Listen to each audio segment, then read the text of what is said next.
So Ashwin, congratulations on the award. Thank you. Yes. So welcome back first, and our prodigal son returns.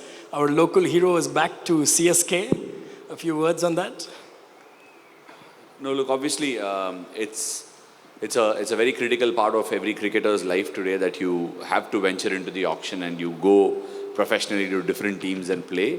It comes with a value, and obviously people that value at a certain price and certain demands, you have to go up there. But most importantly for me, the learning ground was CSK.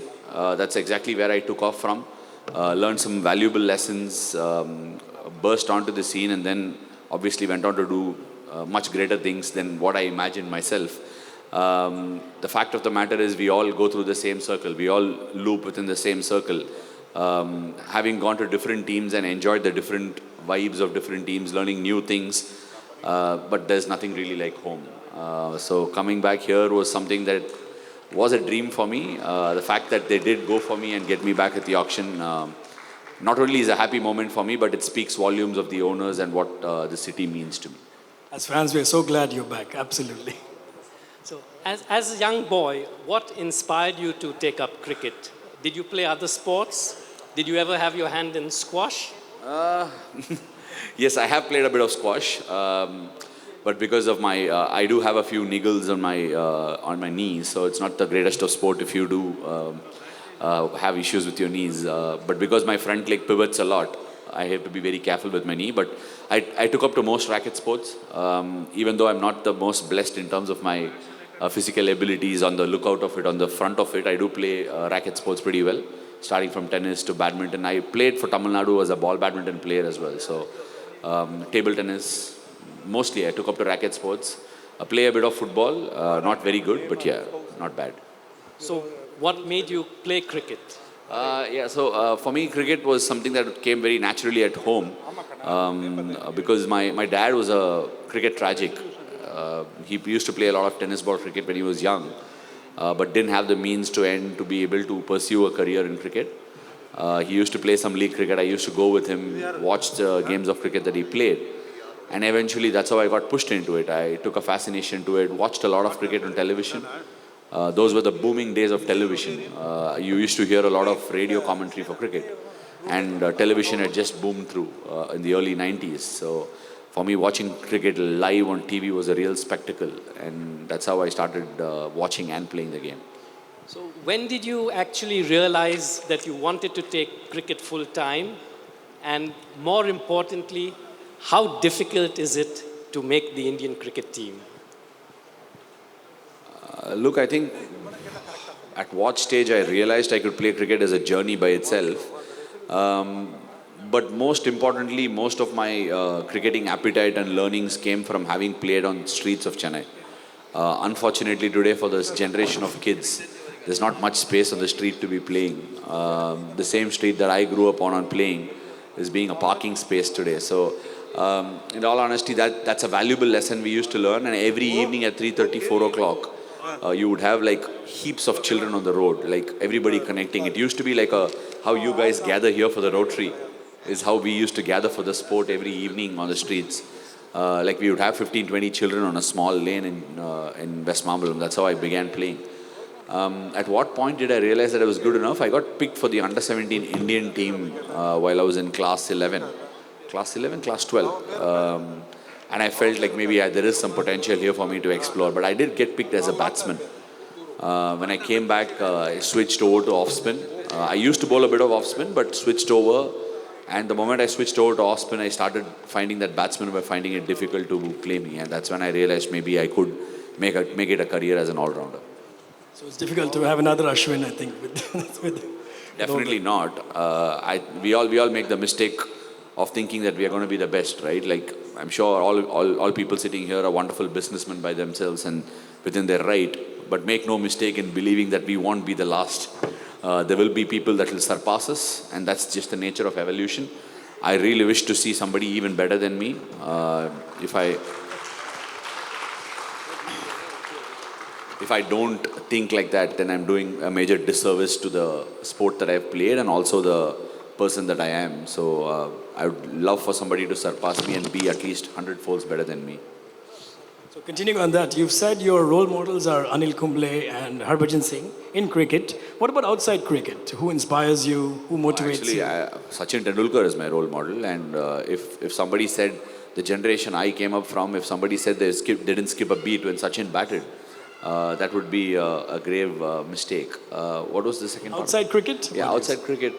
Interestingly, I have a lot of interest in history. I read a lot of it.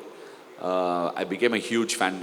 Fortunately, due to COVID, we were all bunkered up inside our houses, and I stumbled upon this wonderful novel called Ponniyin Selvan, which is how I gather a lot of history around kings, how this evolutions were in the past, because we very often think about the future, live in the day, live in the present, but most of our problems of today have answers in the past.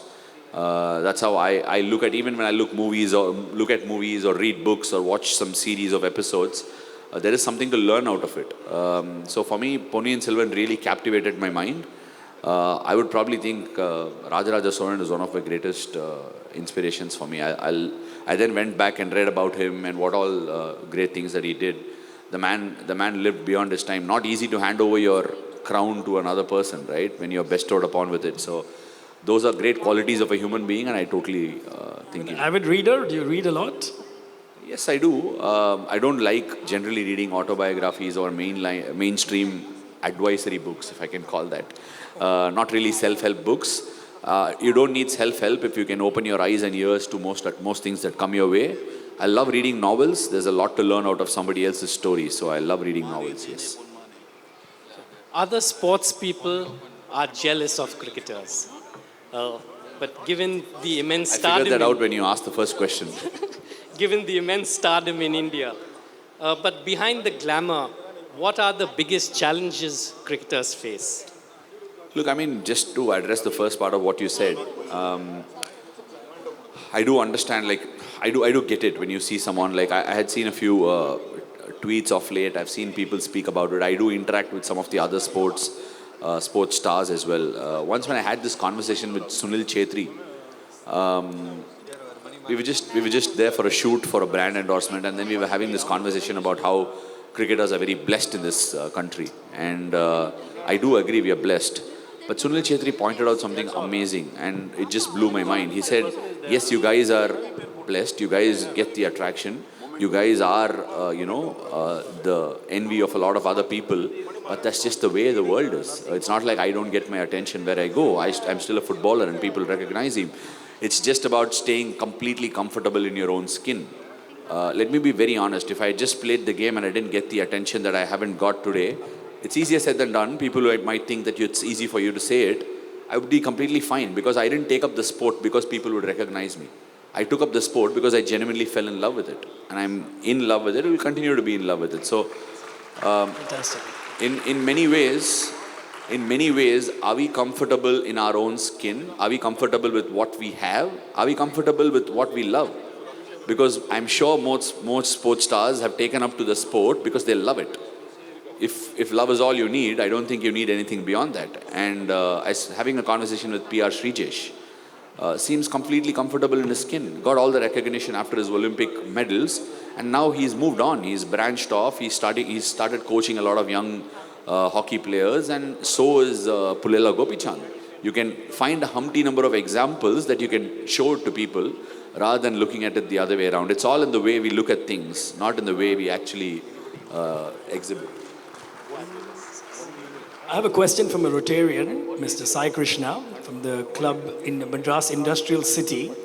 It's a scenario they want to put you in. If you had the ability to bowl a particular delivery and to any batsman in history, which ball and which batsman? Good one. I bowled a delivery to David Warner in Bangalore in 2016-17 season, home season, from over the stumps. I would love to bowl that ball to Brian Lara.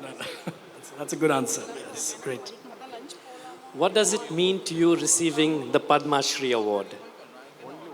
I'm yet to receive it, so once I receive it, I'll probably know how it feels.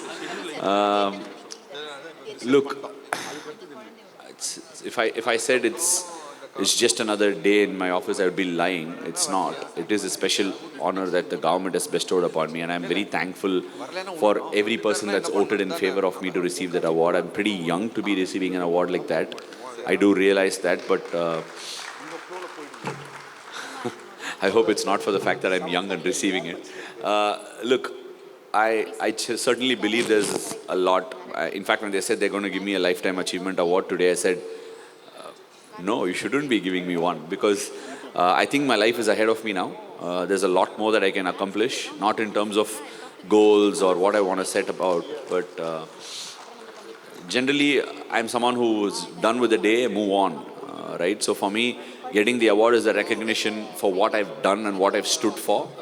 But the award means that I need to strive for more and be better than what I have been in the previous journey. The one thing that I firmly believe, and I've always told people and I urge people to do and I've stood by, is that it's very tough to do the right thing. In today's world, it's easy to do the most convenient thing. I want to stand up for being able to do the right thing. There are still interruptions that come my way in life where I don't want to do what's right by me, what's right by my head, or right by what is required for the situation. But I try and shake myself up to wanting to do the right thing. So that's what I want to be standing up for. Fabulous, sir. Your two daughters must be the most demanding part of your life outside cricket. So how is the father, Ashwin, at home? Are you as disciplined as you are on the field? I don't know how many of you watch television shows, but there's a television show on Netflix called The 0 Day. It's a very nice one. The moment you said about my daughter, that's the first thing that struck by me. I put myself in the situation of the protagonist there. And the story is that the ex-president comes back and solves a huge problem in the American government. But the nexus is formed by his own daughter, who's on the opposition side.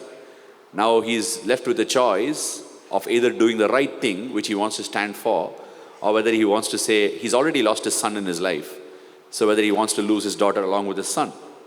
As in the context, the daughter says, I would testify myself, and he does the right thing. In so many ways, it's such a powerful message, and I was watching it with my daughters. Of course, it has some language which is not ideal